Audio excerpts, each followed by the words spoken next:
E a c'è che coventi al sei paron de stelis? Mi covente par 6 ore. E c'è di covente al 6 ore. E par comprà altri stelis, se qualchidun indichiate. Che il chi, si dise il picciul princip, al resone un po' come il gnocchio chele. Ma al zontaimmo, c'è mol si puedi al sei parons de stelis? E di cui sono? Arrisponde l'om di affars, crustant qui dinch. Non lo sai, di nessun. E allora son mes che li sai pensà di sparprin. E che sbastial? È sicuro. Quanche tu chiati su un diamant che non è di nessun, alle to. Quanche tu chiati su une isole che non è di nessun, e è to. E io so i paron de stelis.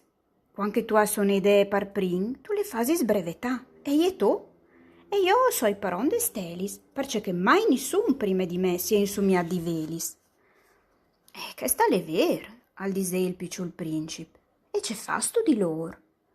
Li sa ministri, li sconti e li storni a contà, al dise l'affarist, e è una roba difficile, ma io o so un uomo seri. Il picciol princip non gli era immo soddisfatto. Io se hai un fazzolet di sede o puoi smettilo tordal quel e portam al vie. E se hai une rose o puoi stiolmile e portale con me. Ma non tu puoi schiappa sugli stelis. No, ma puoi smetterli in banchie. E ce vuole al dì? All'ul dì che ho scritto un tunto cu di chiarte il numero de me stelis e poi sieri a clav che sto cu di chiarte in un caselin. E tutta chi? Al baste.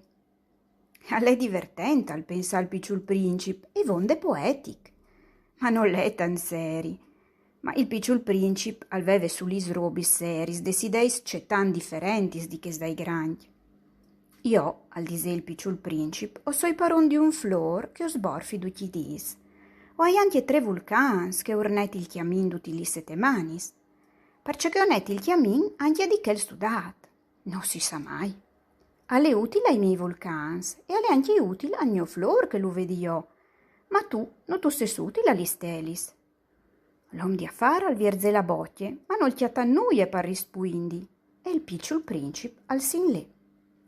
Di sicuri granchia son propri straordinari, si disei in mut semplice, biel viazzant.